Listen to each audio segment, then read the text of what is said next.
Hi everyone, welcome to W civil examination channel. और आज का हमारा वीडियो है SLT 5 के क्वेश्चंस की एनालिसिस और क्वेरीज के ऊपर डिस्कशन के लिए। और ये है शॉर्ट लेंथ नंबर 5 का वीडियो, जिसमें हमने देखा कि पेपर के अंदर कौन से क्वेश्चंस आए और उन क्वेश्चंस पर क्या क्या क्वेरीज हैं। और ये सारी क्वेरीज हम सीरियल नंबर से ना लेकर बल्कि एज इट इज़ एग्ज़ाम में जो क्वेश्चन नंबर आया उसके अकॉर्डिंग लिखेंगे।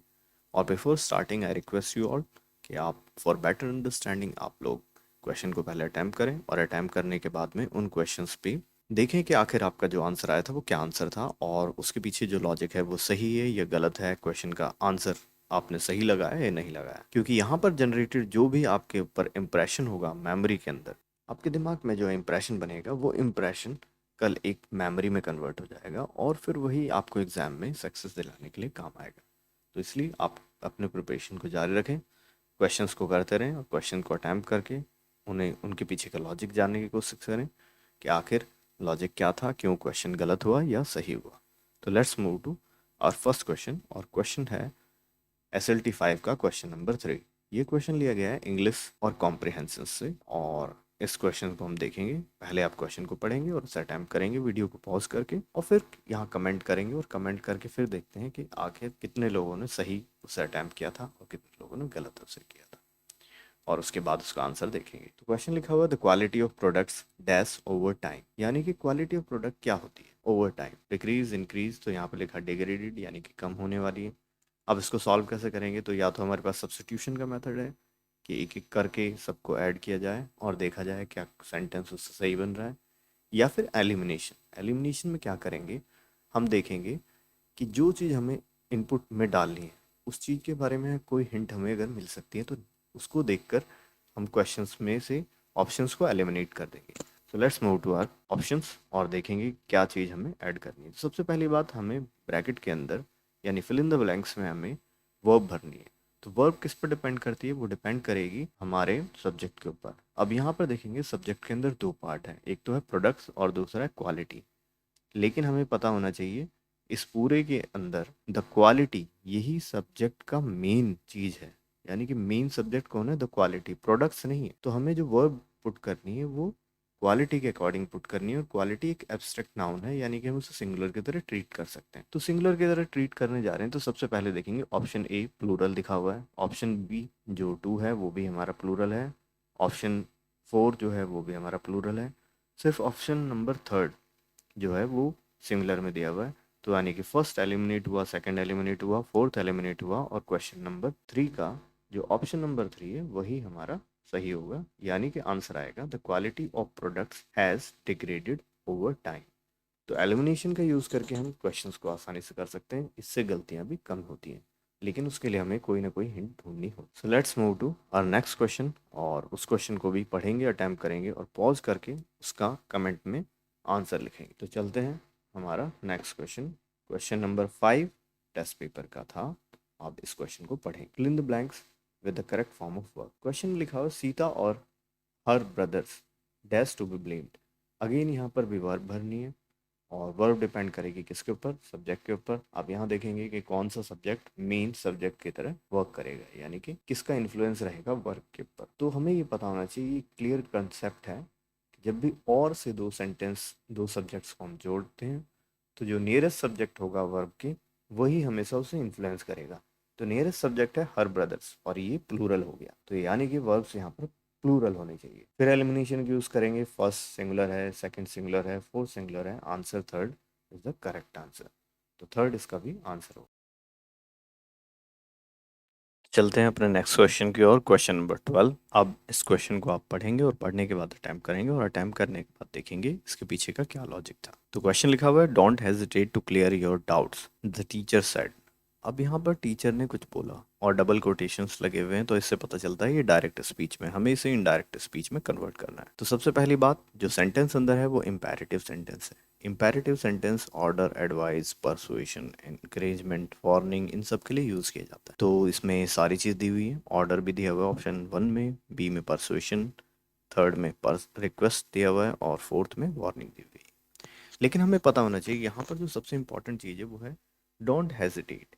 ये एक टाइप का फ्रेज है और ये फ्रेज जब भी यूज़ किया जाता है तो इसका मतलब होता है कि हम किसी को या तो एनकरेज कर रहे हैं या किसी को एडवाइस कर रहे हैं। तो इस क्वेश्चन से हमें पता चलेगा कि जब हम एनकरेजमेंट करेंगे या एडवाइस देंगे किसी को, तो वहाँ पर ना तो ऑर्डर यूज़ किया जाएगा, ना रिक्वेस्ट यूज़ किया जाएगा, ना ही वार्निंग यूज़ की जाएगी। तो हम परसुएशन फिर भी यूज़ कर सकते हैं।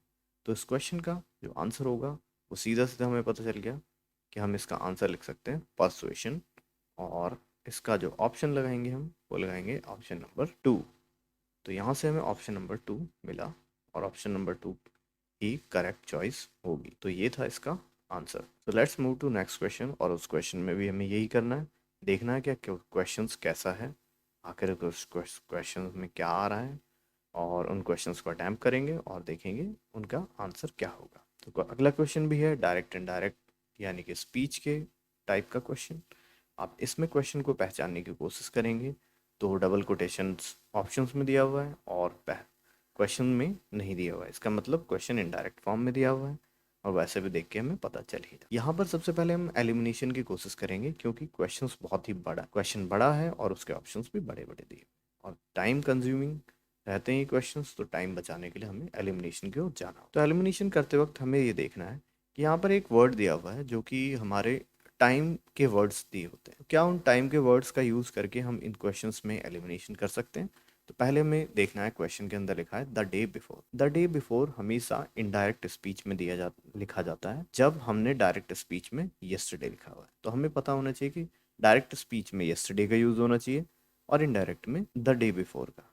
लेकिन अब हम इसको चेक करेंगे 1 2 3 4, इन चारों में से फोर्थ वाले में द डे बिफोर लिखा हुआ है, जबकि वो एक डायरेक्ट स्पीच है, उसके अंदर द डे बिफोर नहीं आना चाहिए, तो हम उसे एलिमिनेट कर दें। तो फोर्थ पार्ट हमारा जो है फोर्थ ऑप्शन वो एलिमिनेट हुआ। अब 1 2 3 तीन ऑप्शन हमारे पास रह गए। यहाँ पर देखेंगे सेंटेंस का जो टाइप, इनडायरेक्ट में जो सेंटेंस है वो आई हैड इन्फॉर्म यानी कि पास्ट परफेक्ट है। पास्ट परफेक्ट डायरेक्ट में दो ही चीज़ों से बन सकता है, या तो वो प्रेजेंट परफेक्ट हो या फिर वो हो पास्ट इंडेफिनिट। अब क्योंकि यहाँ per day before the day before का यूज़ किया गया यानी कि वो पास्ट में बात हुई है, तो पास्ट में बात हुई है तो प्रेजेंट का तो यूज़ हो ही नहीं सकता, इसलिए यहाँ पर पास्ट इंडेफिनिट का यूज़ हुआ होगा। और पास्ट इंडेफिनिट वाला एक ही है यहाँ पर और वो है थर्ड। तो option number third is the correct answer. तो एलिमिनेशन का यूज़ करके और कुछ हिंट्स का यूज़ करके हम इनको सॉल्व कर सकते हैं। तो इसी तरीके से आपको आगे भी क्वेश्चन सॉल्व करते जाना। So let's move to our next question. Question को अटैम्प्ट करेंगे और ऑप्शन को कमेंट बॉक्स में लिखेंगे और चेक करेंगे क्या आपने जो लॉजिक लगाया वो सही था या नहीं था। क्वेश्चन है स्पॉट द एरर का, और क्वेश्चन लिखा हुआ है the fact should not have been disclose for the public. यहाँ देखेंगे क्या नो एरर हो सकता है। तो सबसे पहले नो एरर तो सारे पार्ट्स को चेक करने के बाद ही चेक करेंगे, तो फर्स्ट ऑप्शन तो अभी चेक ही नहीं करना। अब चलेंगे सेंटेंस के फोर्थ ऑप्शन पर क्योंकि वो फर्स्ट पार्ट को बता रहा है दीज फैक्ट्स शुड। तो यहाँ से तो कुछ पता नहीं चल सकता, एक सब्जेक्ट दिया हुआ और सब्जेक्ट के साथ में एक मॉडल यूज किया हुआ, तो यानी कि फोर्थ वाला भी हमारा सही हो सकता है। Next not have been disclose, तो यहाँ भी कोई गलती नहीं है, पास्ट परफेक्ट का यूज किया गया, थर्ड फॉर्म का यूज किया गया, नॉट लगाया गया, तो कोई ऐसी गलती नहीं दिखाई दे रही। लेकिन यहाँ जो इंपॉर्टेंट वर्ड होते हैं उनको पहचाना जरूरी है। यहाँ पर जो इंपॉर्टेंट वर्ड है वो है वर्ब। तो वर्ब यहाँ पर डिस्क्लोज लिखा है और हमें पता है डिस्क्लोज जब भी यूज किया जाता है तो उसको हम किस तरीके से यूज करते हैं। लिखा होता है डिस्क्लोज समथिंग और डिस्क्लोज टू समवन, यानी कि हमेशा disclose to some to someone लिखना होता है और डिस्क्लोज समथिंग लिखा होता है। यानी कि जब भी किसी चीज के बारे में बताना होगा तो डिस्क्लोज के बाद सीधा उस ऑब्जेक्ट को लिख देंगे। लेकिन अगर किसी पर्सन को डिस्क्लोज किया गया है तो हम टू लगा के उस पर्सन को लिखेंगे। तो यहाँ पर पब्लिक लिखा हुआ है तो हमें क्या लिखना था, डिस्क्लोज टू द पब्लिक। तो आंसर होने चाहिए था डिस्क्लोज टू द पब्लिक। तो यहाँ पर देखेंगे आंसर हमारा होगा थर्ड वाला, टू द पब्लिक होना चाहिए था लेकिन लिखा हुआ है फॉर द पब्लिक। तो ये हमारी करेक्शन है। अब आगे चलते हैं हमारे नेक्स्ट क्वेश्चन की ओर और इस नेक्स्ट क्वेश्चन को देखेंगे और देखने की कोशिश करेंगे और आप इसको अटेम्प्ट करेंगे। तो ये नेक्स्ट क्वेश्चंस हमारे आ रहे हैं ऑफिस प्रोसीजर, और इन सब क्वेश्चंस को अभी हमें देखना है और देखकर इन सब पे डिटेल एनालिसिस करनी है। तो आइए देखते हैं हमारा नेक्स्ट क्वेश्चन जो कि है ऑफिस प्रोसीजर की तरफ से, और ये है क्वेश्चन नंबर 41। क्वेश्चन को पढ़ेंगे और अटैम्प्ट करने की कोशिश करेंगे और कमेंट में आपका आंसर लिखेंगे। तो क्वेश्चन है who is authorised to attest the alteration और करेक्शन इन अ चेक, यानी कि किसी भी चेक में अगर कोई प्रॉब्लम हो गई है तो उस चेक को कौन करेक्ट कर सकता है। तो कभी भी चेक को करेक्ट करने के लिए आपको ये सारी नॉलेज होनी चाहिए। अगर आप लोग किसी पेन अकाउंट ऑफिस में या अकाउंट से रिलेटेड वर्क करते हैं तो आप ये जानते होंगे कि ये किसके ऊपर पावर, किसके पास ये पावर होती है। तो सबसे पहली बात है डिपार्टमेंटल ऑफिसर क्या। तो सिंपली हम जानते हैं कि एक ऑफिसर जो कि डिपार्टमेंट में है, जैसे कि ईओ हो गया, डीडी हो गया, कोई भी इस तरीके से, वो सब हो गए डिपार्टमेंटल ऑफिसर। अब डीडीओ क्या होता है? डीडीओ होता है drawing and disbursing officer. CDDO क्या होता है? Cheque drawing disbursing officer. ठीक है। तो यानी कि डीडीओ और सीडीडीओ में सिर्फ डिफरेंस इतना है कि जो चेक का जो यूज़ कर सकता है वो चेक ड्राइंग होता है, और जो चेक का यूज़ नहीं करता वो सिर्फ सिंपल डीडीओ होता है। ठीक है। तो यहाँ पर जब आप आंसर देखेंगे तो इस क्वेश्चन का आंसर आएगा सीडीडीओ, क्योंकि चेक जो है वो सिर्फ सीडीडीओ ही यूज़ करता है। तो उसके अल्टरेशन भी या करेक्शन भी कौन कर सकता है? सीडीडीओ ही कर सकता है। तो इसका आंसर सीधा होगा सी डी डी ओ। तो आपको ये सीधा ऑप्शन लगाना है सी डी डी ओ। लेकिन इसके लिए आपको ये जानना जरूरी है कि एनी डिपार्टमेंटल ऑफिसर क्या होता है, डी डी ओ क्या होता है, सी डी डी ओ क्या होता है। तो ये सारी जानकारी आप क्या करेंगे? बुक से पढ़ेंगे, और उसको जब यहाँ पर अटैम्प्ट करेंगे क्वेश्चन पेपर को, तो इन क्वेश्चन से आपके दिमाग में एक इम्प्रेशन बनेगा, और वो इम्प्रेशन एक लास्ट लॉन्ग मेमोरी में कन्वर्ट हो जाएगा, और फिर बाद में एग्जाम में आपको काम आएगा। तो let's move to next question, और इस क्वेश्चन को देखेंगे और जानेंगे कि आखिर कितने लोग इस क्वेश्चन को कर सकते हैं। तो आप इस क्वेश्चन को अटैम्प्ट कीजिए, और अटैम्प्ट करने के बाद में कमेंट बॉक्स में इसका आंसर लिखिए। So let's move to next question. This question, अब क्वेश्चन लिखा हुआ है, which date is treated as the deem date of payment if the money order is Saint.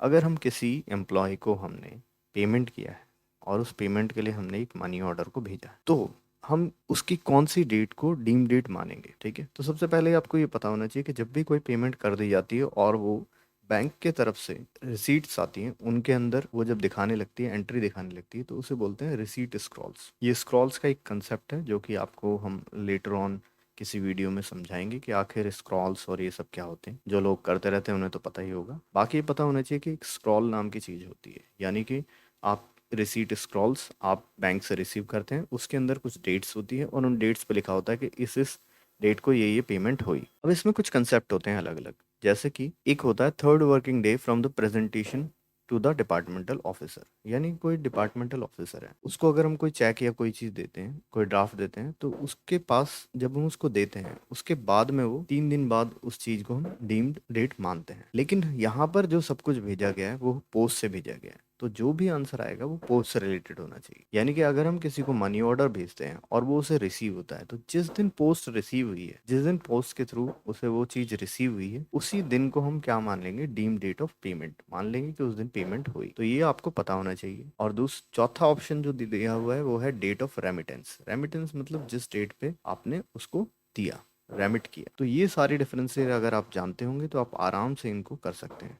लेकिन इनके अंदर काफ़ी ज़्यादा टेक्निकलिटीज़ है, तो वो टेक्निकलिटीज़ आप ज़रूर याद रखें, उसके बाद ही आप अच्छा परफॉर्म कर सकते हैं। तो यहाँ देखेंगे इस क्वेश्चन में जो आंसर होगा हमारा वो होगा date of receipt of post. यानी कि अगर मनी ऑर्डर के थ्रू हम भेजते हैं तो उसमें date of receipt by the post होगा। लेकिन अगर इसकी जगह हमने क्या किया, एक चेक बनाया, ड्राफ्ट बनाया और उसको पोस्ट से भेजा, तो उस केस में क्या होगा? जिस दिन हमने पोस्ट को भेजा है वही डेट हम लिख लेंगे as a deem date of payment. ठीक है। तो ये कुछ केसेस हैं, ये आगे भी हम देख सकते हैं। इसकी हमें थोरो नॉलेज होनी चाहिए। इसके लिए हम रिसीट एंड पेमेंट की बुक्स को पढ़ सकते हैं या मैनुअल्स को पढ़ सकते हैं। Let's move to our next question. Next question है क्वेश्चन नंबर 47। ये क्वेश्चन भी कुछ डेट से रिलेटेड ही है। क्वेश्चन को करेंगे, करने के बाद में कमेंट में अपना आंसर लिखेंगे और जानेंगे कि आपने सही लिखा या गलत लिखा। तो चलिए चलते हैं अपने क्वेश्चन पे। क्वेश्चन है, which date is treated as deemed date of payment if check or demand draft is tendered to a departmental officer। अब डिपार्टमेंटल ऑफिसर, जैसे कि पहले भी मैंने आपको बताया कि जिसको ऑथराइज किया गया होता है किसी पेमेंट को, किसी चीज़ को या किसी भी पावर को एग्जीक्यूट करने के लिए, तो वो डिपार्टमेंटल ऑफिसर यहाँ पर मान लो कोई ऐसा है, जैसे डीडीओ भी एक डिपार्टमेंटल ऑफिसर है जिसको ड्राइंग और डिस्पर्सिंग के लिए यूज़ किया जा रहा है। किसी जगह ईओ होते हैं जिनको यूज़ किया जाता है एज ए डिपार्टमेंटल ऑफिसर होते हैं। तो यहाँ पर पूछा गया है कि अगर हम डिमांड ड्राफ्ट या डीडी और चेक, इनमें से किसी भी चीज़ को अगर देते हैं डिपार्टमेंटल ऑफिसर को, तो कौन सी डेट ऑफ पेमेंट होगी? तो डेट ऑफ, एक तो है date of clearance and entry in receipt, दूसरा है third working day after presentation departmental officer, तीसरा है date of receipt of post. तो यहाँ पर पोस्ट का तो बात ही नहीं, तो पोस्ट को हम नेग्लेक्ट कर देंगे। तो थर्ड ऑप्शन गया, फोर्थ ऑप्शन भी गया। अब इन दोनों में से देखेंगे फर्स्ट और सेकंड में से, तो डेट ऑफ क्लियरेंस को लेंगे या थर्ड वर्किंग डे को लेंगे। तो यहाँ जब आप आंसर देखेंगे तो आप शॉक्ड रह जाएंगे कि third day of clearance, clearance की जगह third working day after presentation to departmental officer को ही हम डीम डेट ऑफ पेमेंट मानेंगे। क्यों? क्योंकि ये उसकी रिस्पॉन्सिबिलिटी होगी कि आगे वो उसको जाए और उसको सबमिट करे बैंक में और उसको एनकैश करे। नहीं तो वो क्या करेगा, बहुत लेट कर देगा, तो क्लियरेंस के बाद फिर वो डेट आएगी तो वो डेट वो नहीं मानी जाएगी। डेट हमारे यहाँ पर ली जाएगी डीम डेट, जिस डेट को उसको दिया गया उसके 3 वर्किंग डे के बाद की डेट। तो ये था इसका answer. Let's move to our next question. Next question है question number 49. How does a departmental officer with no check drawing powers deals with draft? अगर कोई डिपार्टमेंटल ऑफिसर है जिसकी चेक ड्राइंग पावर नहीं है तो वो ड्राफ्ट को कैसे डील करता है। अब यहाँ पर क्वेश्चन आएगा कि जब उसके पास चेक ड्राइंग पावर नहीं है, कोई ड्राफ्ट उसके पास आया तो वो उसको कैसे डील करेगा। या तो वो अपने अकाउंट में डाल ले, ठीक है, या फिर क्या करे, एंडोर्स करे, या एक्सेप्ट ही ना करे, या फिर इनमें से कुछ भी ना करे। तो देखो, ड्राफ्ट का वो करता है या नहीं करता, तो पहले तो ये पता होना चाहिए। कभी भी डिपार्टमेंटल ऑफिसर होगा और उसके पास पावर नहीं है, वो CDDO नहीं है, मान लो कि वो DDO है, तो उसके पास ड्राफ्ट तो आएंगे क्योंकि पेमेंट निकालना उसके पास भी है ही।